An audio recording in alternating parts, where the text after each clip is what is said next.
All right, everybody. We have our own True Blood here. We have Team Beige. Tell us what you guys did today. So we ended up top 16 in YCS Las Vegas 3v3s. We ended 7-0 after day 1 of Swiss. Day 2 of Swiss 1-1 and 4th overall, and then got top 16. Lit. And what did you play? Yeah, Tim went undefeated. Swiss. Just another Tim day. Damn right. My back's a little sore, but that's okay. So what did you guys play? So we played going second Kashtira. We all played more or less the same list. These guys originally came up with the going second concept, I think in around November. They've been testing it for a while. I hopped into the train a little bit late, but you know, I picked up where they left off and came in with all sorts of new creative ideas. So with everyone playing Kashtira, going second, was that your strategy to make your deck unique compared to everybody else? Yeah, so I mean, you guys can talk about the rationale going second. Yeah, so we did a lot of the mirror matches when Tim and I were testing because we both wanted to pick it up. We found that the person going second would almost always win. Yeah. So this is when mine was legal, which the mine list we came up with is pretty broken. But even when that got banned, even when that was banned, we still found that to be the case. Maybe it was just Tim and I's Cyber Dragon brain. Yeah. We honed down on this list and then gaslit Theo into purchasing the deck himself. Yeah, got anything on that? No, I think you said it all. I think the logic mostly is going first, you have this really strong combo you can do, but it's also super, super fragile. You die to 1 or 2 interruptions during turn 0, and there are a ton of blowout cards that people are siding to get through the Kashtira board. It's a lot easier to make your opponent go first, put them in a bit of an awkward situation, than play through their board. You have the combo as a backup if you want to do it, but Kashtira is also just really strong at breaking boards. Lit. In that case, let's get to the deck profile. Yeah, absolutely. So start off pretty standard. We have the 3 Unicorn. Unicorn is your best opener. Searches a spell. He can banish extra deck monster on attack. He's what you want to see in every single hand if you can. If you have Unicorn and 1 other card, you usually have full combo. We have the 3 Fenrir. Fenrir's also really strong. He searches a monster. He's a banish on attack declaration or opponent monster effects. You can banish a card face down. He's a little bit more awkward to open with because sometimes if you have Fenrir, you aren't able to go as far because once you have a monster on board, you can't special summon other things out, and you need your spells to be able to fully blow up the table. But you can still most of the time get pretty far with Fenrir. And then for the other main one we have the 3 Rise Heart. This isn't a starter so much as your primary extender. Most of the time, your primary combo involves these 3 cards. The Rise Heart you'll summon out, you can banish something off of it, makes him a level 7. This usually, I think most of the time we found ourselves going into a Rise Heart pass. Early on we were trying to do a lot of full combo and do the zone blocks, but especially going second, the zone block just isn't as viable. So these 3 usually get you where you need to go. I'll throw out, I think I did the full combo once today, just because I think I did it twice in the early rounds. When I went first. I'm right. I'm gonna be perfectly honest, I don't think I did it a single time. Why'd you say that? I think that Who had the better record? I think theoretically it does have situations where it comes up, but more often than not, you can just break the board and go from there. Yeah, so those are your standards. For the other monsters, we have the 1 of Scareclaw and the 1 of Tier Elements. These cards are both really good in their own way. Scareclaw, there's an argument for 2. His negate effect is you're out to most super problematic cards. I used him in Despia to get around an untargetable Chimera tech. I used him against not Chimera tech, not Chimera tech, Chimera Guardian tech. Chimera. And then I used him in some other match they made in Avramax. This is pretty much your only out to that. There's an argument for 2, but space is really tight here and the deck is already a little inconsistent. So we decided to just go with the 1. The Tier Elements, you could arguably also play a second cache, but I think this came up for me a couple times. It was really nice, just the variance of potentially milling something so you can birth it back. Yeah. I think every time I would do it and I would see a name and oh cool, I can extend even farther. Yeah. What did you mill most? Was it your deck or the opponent's? I never milled my opponent's deck. I never milled my opponent's deck either. I do think I milled my opponent's deck when I was under a Rise Heart and I was playing Math Neck or something. Yeah, at that point, yeah. There are situations where milling your opponent's deck is right, but a lot of the time, if you open awkward, he can just get you to a place where you're able to go other than have a Diablosis pass. Like a 1 of Merlin. So nice. So that's the monster lineup. Anything you would change? I know this is pretty standard, but is there anything you would change in the monster lineup itself? No, I think it was fine. If anything, we want more monsters, like these. More names? Yeah, we need more. Yeah. More good names. Even with the 6 card, there were games we did not draw the monsters we needed. So you're telling Konami to print more support for Kashtira. I think they should just let us play more copies. I think Kashtira's a bit underpowered right Yeah. now. I think the percentage breakdown for top 16 will show that the deck needs some help. I really want to fit the second Scareclaw, but I don't think it's worth it. It's not a starter. Yeah. These are just kind of like extra cards. How many times were you negating things? Every time. Every time? Almost every time. That or lethal. It comes up a lot. And also, one of the other things is if you go in second, if you're able to just break their board without having to go into your normal combo, these 3 plus field spell is lethal. Yeah. Also, it's important to note that if you are going for lethal, if you have like Kashtira Theosis, it has to summon in defense. So if Yes. you do that, this is the only one that can still attack and go for lethal. Yeah. So Unicorn, Yeah. Fenrir, Theosis into this, and you have 8,000 or a little over 8,000, I think, with field spell. So this card is crazy. This card's very, very strong and very necessary. Very nice. I don't know. We didn't go first. Yeah, that's the logic with not going first. Is we played a lot of mirror matches, and All of them just ended on the Rise Heart pass because of how fragile it was. I don't Yeah. think anyone really went for the lock. I did get nibbed once in the mirror match, and it hurt a lot. Yeah, so that's true. Whenever we went second, we didn't go for the lock. So if you just want to gaslight them, just make them go first. Yeah, I mean the field definitely can be fragile, but going second makes it so you can play through a little bit more, I think. All right, let's get to the green. Yeah, well, we got a couple more. I think we have just the other tech monsters. We have. That's fine. We got the 3 ashes and the 3 lava golems. Speed duel.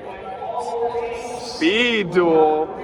I mean, these both are fairly self-explanatory. We expected to see a lot more Despia than we did. We still saw a decent amount, but this is obviously really good against Despia. The other reason is that this stops Book of Eclipse, which everyone was playing. So if you have this for the Book of Eclipse, it helps get you out of really tough situations. Lava Golem is really strong. It carried us really hard early on, but as we talked about earlier, the later we got into the tournament, the more people started playing safe. So they would go for a Rise Heart Pass, which shuts down Lava Golem. I think we started citing this out a little bit more later on. It feels really good when it sticks, but it feels really bad when it's dead in hand. You ever stuck under an MP where you couldn't lava golem? We'll get to the extra deck. Yeah. Well, yeah, we'll get to the extra deck. I was gonna play Sprite until I started play testing with them before this tournament, and I changed my list because I got tired of getting lava golemed every second. Also, there were some wise people telling you to play Splunder, which you did. Blunder. Splunder. Moving on to the spells, standard lineup. The green. Little bit of shuffling here. Give me a second. We're just gonna We'll double edit it. Kashtira We're just spells gonna on the dump field. them. Marty, edit this out. Marty, edit this out. Marty, So edit this out. we got the planets and the Theosis. These are insane. Let's speed this up. And then, of course, the 3 birth. Planet's your starter. It gets you a name. It helps you get lethal. Theosis is your E-Telly. It also is recursion. When you banish it, you can add back from your banished. So this card is really strong. These 2 are really good. The best card in the deck, by far, though, is Birth. This card is so insanely pushed. This card is broken. Would you ever play less than 3? I think that there's an argument to play less than 3 if you're wrong, but yeah. No, this card is insane. I wish I could play 5 copies of this. It does suck when you open 3 copies of it, but even opening 2 I'm fine with because you have this card alone. If you have a turn and they blow out your board but you survive, you activate Birth and you can go full combo just from that again. This card is completely broken. That's the Kashtira spells. I think they're all pretty self-explanatory. Planet's a little bit more important than I think we gave it credit for. Obviously, you can't play more copies of it, but the damage comes up a lot more than I expected it to. So would you ever play 2 births? Never. Yeah, that's the cash spells. For the other green that we have, we played 3 Book of Eclipse. It's his first deck profile. Give him some time. It's just mandatory for the mirror match. We sided it out a decent amount, I think, against other matchups, the non-cash, but you need it in the cash matchup, and even against some other decks, it does come up. We have the 2 Thrust. This was the one difference between the 3 of our lists. I did play the 3rd Thrust. They played both 40, and I played 41. There's not really a consensus on what was better. Thrust came up a ton today, though. Are you sure about that? who ended up 9-0. Oh, okay, but that, you know. Did you ever log in your hand with multiples? I never got stuck on multiple thrust. I did sometimes get stuck on a single thrust that they played around, which you could say this also plays, but a lot of the time, especially in the mirror match, if they have a Rise Heart up, you'll have a way to force the Rise Heart effect to activate since it's mandatory. So you just do any interaction, that card gets banished, a Rise Heart reattaches, and then you can thrust. This card is just so good. It saved the day so many times. What was the card you found yourself going for the most? So let's go to thrust targets. Yeah. Perfect. So we played a couple thrust targets. We played one Prosp, one Terraforming, one Feather Duster, one Dark Hole, and one Talents. Out of all of these, I think Feather Duster came up the least. We were expecting to see a lot more Labyrinth than we saw, and this card is really good in Labyrinth, or against Labyrinth, I mean, but it just never really was that viable. Most of the time, this got sided out. Absolutely. Here, we gotta throw masks. Sorry about that. I was like, who's behind me? The Pot of Prosperity, I don't think I ever thrusted into this. There's sometimes if your hand is really bricky, you can, but most of the time, you're going into one of these three. Dark Hole is self-explanatory. If they just have a big board and you have combo in hand, that's really good. Terraforming is more of in your tight situation, you do this to get field spell for combo. I think the one that I found myself going for most of the time was the triple tactics, though. Would you ever put in Evenly? That was definitely a main deck card for a few people. There's an argument for Evenly over the Duster. Mm-hmm. But Was there any other target that you guys were thinking of that? we played around with Dark Ruler no more too, but that one didn't. I don't think that would have come up at all, honestly. Change of Heart also, there's maybe an argument for, because there are situations where they'll do something in the standby phase that means you can't take with this, but you can take with Change of Heart. But most of the time, like I said, when you really need to be taking something, it needs to be a Kashtira, because non-Kashtira monsters, if you have them on your board, you just can't combo off. So most of the time, you're able to force the triple tactics to be live. Even if you're not taking with this, just the hand rip itself just helps build if you're in a winning position. Sweet. Triple Tactics Thrust. Crazy, crazy card. Yeah, that closes out the spells. For traps, we played the 3 Imperm and then the 1 Big Bang. This is pretty self-explanatory. This card is really, really good. Most of the time when you Rise Heart, this is what you're banishing. If you're going full combo, this is an extender. But a lot of the time, you just banish this off the Rise Heart, and then when you make your Rise Heart, this will be the first thing you reattach. That way, when you Rise Heart effect, this gets banished. You can summon back a Fenrir from under your Rise Heart for just a little bit more interaction on your opponent's turn. Sweet. Any thoughts on the main deck list? Anything you would change? Not really. No, good? yeah, I Just like Feather the main Duster desk. maybe for Yeah, yeah. Target, but that's about it. but I was pretty happy with the main deck list, yeah. Tim, anything you would change on the deck or the players that you're playing with? I mean, they even each other out, so when one would lose, the other would win, so that helped a lot for Day. So it wasn't too bad. These two play tested for months. He joins in the last 2 weeks, and look what they I've been play did. testing for 2 months, okay. Look what they did. Insane.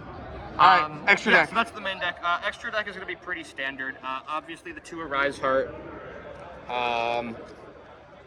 We have the 2. Got shuffled a little bit. 2 Rise Heart, 2 Shangri-Era.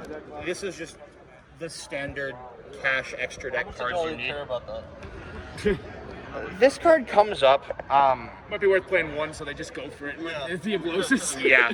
The big thing is that it's kind of bad in the mirror match, because if you activate this card in the mirror, it makes your opponent able to summon a Rise Heart without having to overlay. So most of the time in the mirror, you don't go for this. You just go for a Rise Heart pass. I think that if we played more Rogue, it would be even better. I would agree. We just stopped playing Rogue. We did not Yeah. see a lot of Rogue. Well, like we said, we didn't do the zone lock play a lot. I think you still do need to play 2, though. I think there's no reason to play less. And then we did play the 2 Mind Hacker. Why 2? Here, Alex, you explain that. That's a good idea. That's true, actually. Yeah. Random play testing where we had to go first. 2 seemed to come up. The argument for what was going to be played in his place was either the 3rd or Rise Heart, which probably would have come up. Which would have come up at least for me. I don't know if it would have come up for you guys. Never mind, it wouldn't have come up. Or the Moth, which didn't come up for me either. The Moth actually would have come up for me. It didn't come up for me. But I don't think it's worth playing. But I think the double Diablosis did come up for Tim because sometimes I do like to do the double Diablosis. Like when you go for the full lockout, you can go Shangira. When you get the Shangira, you can go double Diablosis to basically rip 2 out of the extra deck because it's a soft ones, and then banish a bunch from their deck. And then they'll only have 1 monster zone, and you said it'd be able. You won't have an Arise Heart, but it should be good enough. You should be able to have like a Fenrir or something to banish whatever they do, and then that'll lock the last zone, and then you can banish the rest of the deck. Dope. Show us the rest. Yeah. The rest of the and fun then monsters. For the rest of the XCs, you have the 2 Big Eye. This is just so necessary for the mirror match, especially with the blind second. A lot of the times when we played against Kashtira, they would go for the full lock. They'd Diablosis. This is usually what they're going for because they realize we're playing going second cash. I mean, you can't get away with 1. I don't think 3 is necessary, but I think I made Big Eye a ton today. One of the most made XCs. Yeah, probably that and Arise Heart are probably the 2 most top. Yeah. Don't play this deck unless it's an ulties. Ulties and Starlights, but no Starlights for Tim. And then the 2 Zeus. Oh, there it is. There's the Starlight. You need the second Zeus, again, for the same reason of Diablosis. You kind of just have to play everything at 2 of. That's mandatory. I don't think I ever went into Zeus twice in 1 game, but they would have banished Zeus off the Diablosis. Exactly. It's one of those, if you don't play the second, they just banish it. A lot of the time when you're going with Big Eye, you're going to be going into Zeus after that. Zeus is good when you already have a winning position and only have a couple cards left in your hand. The Kashtira combo is really strong, but it usually doesn't leave you with a lot of gas. You're kind of relying on the Birth as follow-up, because the Birth can get you back to full combo. So clearing the board can be really impactful, because usually after they go off, they'll only have 1 or 2 cards in hand. If you just hold the Zeus and wait until they activate the Birth effect to summon, you can just clear the board, and it's very hard to make a comeback from that. Sweet. And then for the last XYZ, we played the 1 of Dark Arm Dragon. Interesting. What'd you think about this one? This card is nuts. Is that the spicy tech? Yeah, I don't think this is a spicy tech. I think most people were playing this. This card is really good. You were talking earlier about it. Go for what you think the logic is here, but... Oh, well, this is the 1 card Tim had to fight to get me to include. Yeah. But eventually it came up in our play testing, where basically, theoretically, you can use it to, pop stuff and then make a Zeus line, but really what I found myself using it most for was they had set back row that I knew was either Book of Eclipse or Imperm or something. I just needed them to activate it. I still had gas in hand, so I just summoned this and basically forced the interaction. And this replaced the Moth? No, this replaced something else. I think the 3rd Arise Heart. Yeah, I think it was the 3rd Arise Heart. We've tested around with the Moth, and there are very niche situations where it comes up, but most of the time, you can get to Zeus no problem. The Moth for me came up once where it would have been lethal, but I think that's just a niche situation. I don't think there's any reason to play the Moth. It's not the worst card, but I think there are better cards. Awesome. What's left? And then we have our Link package that we played. So we played a Donner, we played 2 Lingaribo, and we played an Almirage. This is for Ibli. We thought we were going to be getting Ibli locked a lot more than we were. I actually don't know if I got Ibli locked today. I didn't get Ibli once. We'll get into the side deck in a little bit. We do play the side deck Iblis. I didn't draw Ibli a single time today, so take that as you will also. It should have been to the Despia player, and they had Magnamut. Yeah. We play the Almirage because if you Ibli your opponent, you want to summon something with 0 so they can't just crash their Ibli into your Lingaribo and kill it. I think that if anything changes in this deck, in the extra deck, it would be we cut the Almirage probably for the 3rd Arise Heart. I think this is fine. For Despia, if you see it and they don't have the Magnamut, if they need specifically side deck cards to have it, or a tribute summon Visteel. Oh, they have no way to own it. Or the Lubellion this time too, official, right? The Lubellion would as well, yes. Lingaribo, you need to play 2 of, because if you don't out the opponent's Ibli, you just lose. And if they Diablosis you and then Ibli you just lose. So this is just a mandatory card to play right now. The Donner is for if they Ibli and you summon the Lingaribo, you still control a monster, so you can't special out any of your cash cards. You need to have something to be able to clear your board. So you go with summoning whatever you can in hand. Usually it's Scareclaw or Rise Heart. And then you summon the Donner, you pop something they have, you clear your board, and you're able to combo off. Again, it didn't really come up. I think made it once. Yeah. So, anything in the extra deck that you guys would change? No, not really. I think it was all nice. Yeah, I think the extra deck was all pretty necessary.